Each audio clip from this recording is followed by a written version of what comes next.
ان کی نماز جنازہ مسجد میں نہیں ہونی چاہیے، اللہ کے نبی صلی اللہ علیہ وسلم تو باہر پڑھتے تھے۔ تو باہر لوگوں نے شاید اعتراض کیا، تو حضرت عائشہ نے فرمایا کہ ان کو مسجد میں داخل کرو، میں ان پہ نماز جنازہ جو ہے وہ پڑھنا چاہتی ہوں، میں ان پہ نماز جنازہ جو ہے پڑھنا چاہتی ہوں۔ تو لوگوں نے اعتراض کیا کہ مسجد کے اندر کیسے نماز جنازہ ہو سکتی ہے؟ تو اللہ کے نبی حضرت عائشہ نے فرمایا کہ میں نے اللہ کے نبی علیہ الصلوۃ والسلام نے جو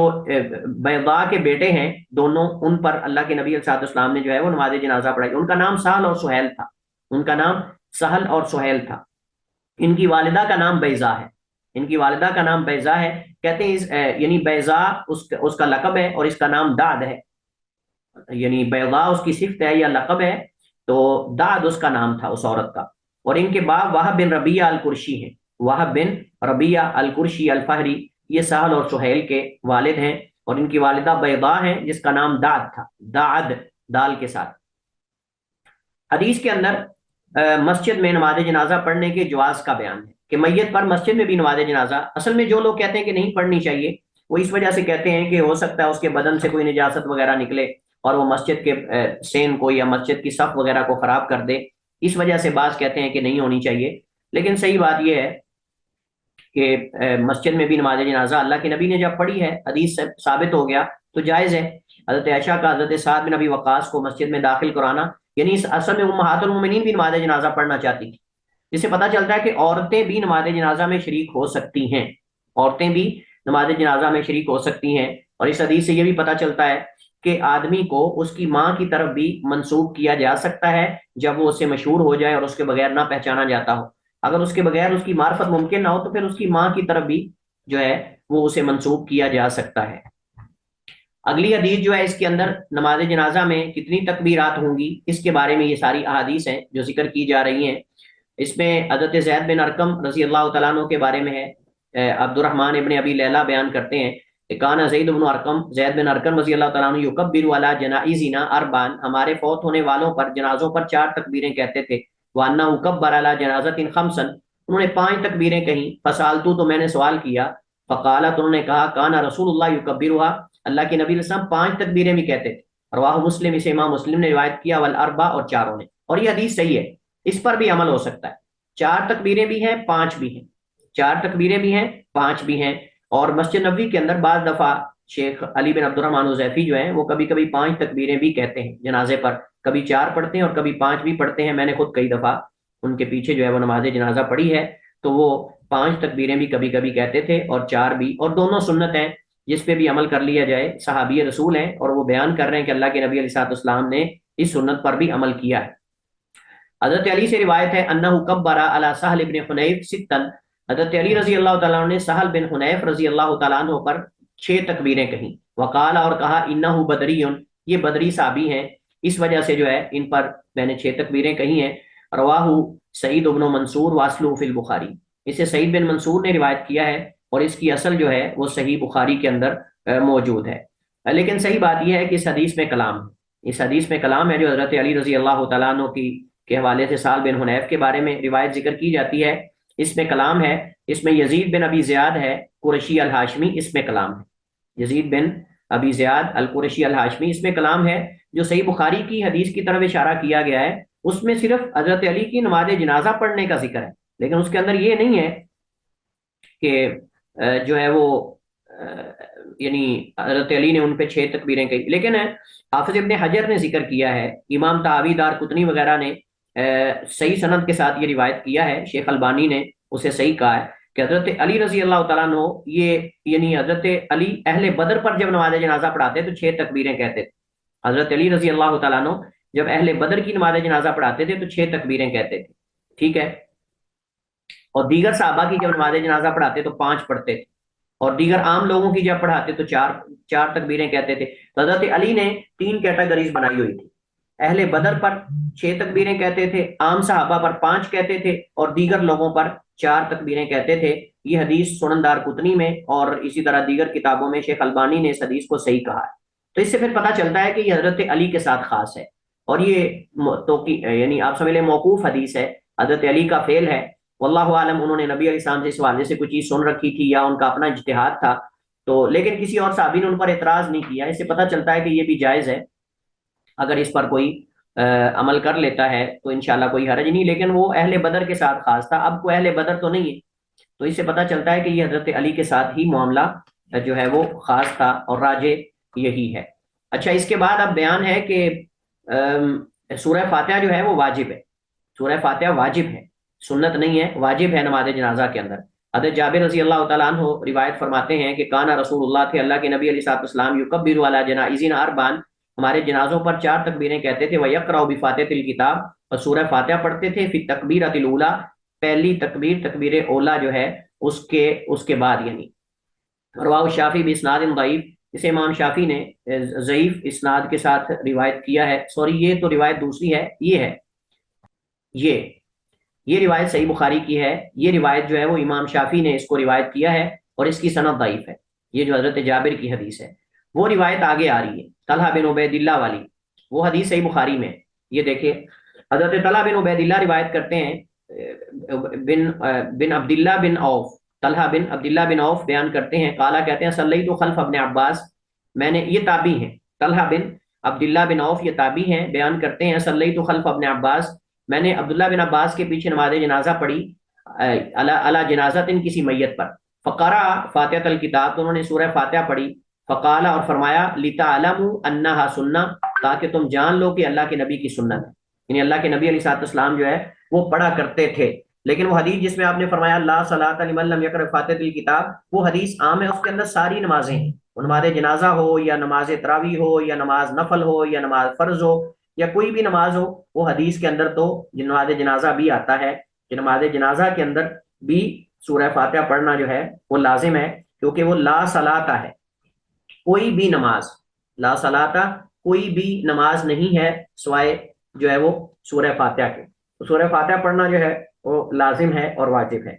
اچھا، اس کے بعد یہ دعائیں ہیں جو میت پر پڑھی جاتی ہیں، اور یہ آپ سنتے رہتے ہیں اور ان کا ترجمہ بھی موجود ہے، انشاءاللہ آپ اس کو بعد میں خود ہی پڑھ لیں گے، اس کا مطالعہ کریں گے، ہمارے پاس اصل میں ٹائم کم ہے اور موضوع ابھی ہمارے پاس زکوٰۃ کا بڑا اہم موضوع ہے جس کو انشاءاللہ اگلے ہفتے ہم انشاءاللہ پڑھیں گے۔ تو یہ دعائیں اور دیگر جو باقی حدیث اس باب کے اندر رہ گئی ہیں کچھ، یہ انشاءاللہ آپ خود جو ہے ان کا مطالعہ کریں گے، ہم اگلے لیکچر میں انشاءاللہ جو ہے وہ کتاب الزکوٰۃ کے مسائل اور احکام جو ہیں وہ پڑھیں گے۔ ٹھیک ہے جی، کوئی سوال ہے موضوع کے حوالے سے تو آپ کر سکتے ہیں، واللہ تعالی اعلم واحکم، وصلی اللہ وسلم علی نبینا محمد وعلی آلہ وصحبہ وسلم۔